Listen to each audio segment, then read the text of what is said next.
Third floor, apartment 27. I tried not to write this story, because the more I write, the closer it feels. But if one day I suddenly disappear, at least someone should know what happened. It all started very simply. My name is Jamshid. I'm 29 years old. I temporarily moved into an old 9-story apartment building on the outskirts of Tashkent. It was built during the Soviet era. Thick walls, narrow corridors, and a constant cold feeling inside, especially at night. Third floor, apartment 27. When the landlord handed me the keys, he looked at me strangely. "Lock the door from the inside at night," he said. That was all. I didn't ask why. Old buildings always have strange stories. The first week was quiet, except every single night I woke up at 3:17 a.m.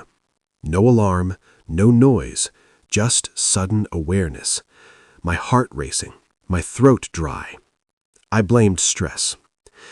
During the second week, the sound started. At first, I thought it was the neighbors, soft footsteps above me.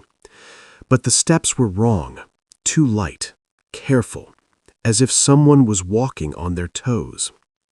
The problem was, no one lived above me. The fourth floor was empty. The elevator didn't work. The stairwell was covered in dust. One night, I'd had enough. Again, 3:17 a.m. This time, the footsteps weren't above me. They were in the hallway. I walked slowly to the door.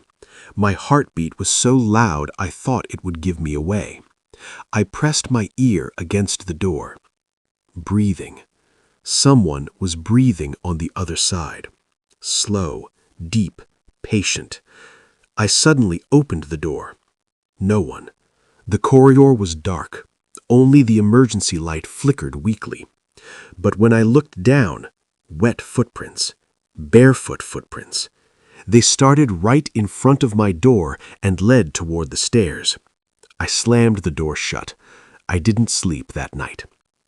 The next day, I talked to my neighbor, an older woman named Saodat.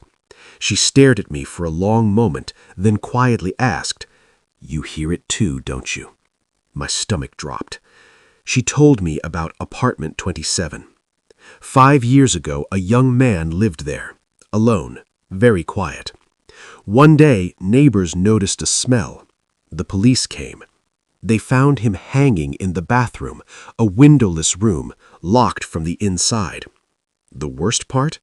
The estimated time of death was 3:17 a.m. I tried to laugh it off. My hands were shaking. That night, I slept with all the lights on. 3:17. No footsteps this time. A whisper. Jamshid. My name. In my own voice. I froze under the blanket. I was afraid to breathe. Jamshid, open the door. The whisper came from the hallway, soft, familiar, almost kind. I grabbed my phone and opened the camera. Slowly, I aimed it at the door. On the screen, someone was standing there. Very thin, slumped shoulders. His face was dark, but his eyes, there were no eyes, just empty black hollows, and he was smiling at the camera. The phone slipped from my hand. The door shook violently. "Open it!" The voice was no longer gentle. The walls trembled. Then I remembered what the landlord had said. I locked the door from the inside. The knocking stopped. But the door handle began to slowly move downward, from the inside. I screamed. The neighbors found me unconscious in the morning. The door was open. The floor was wet. Barefoot footprints led into the bathroom. I'm writing this from somewhere else now. But last night I woke up again. I checked the time. 3:16 a.m. My phone had one new notification. A photo. Taken with the front camera. In the picture, I'm sleeping. And near the door, Someone is standing barefoot. If you're reading this and you wake up at 3:17 a.m. tonight, please don't open the door.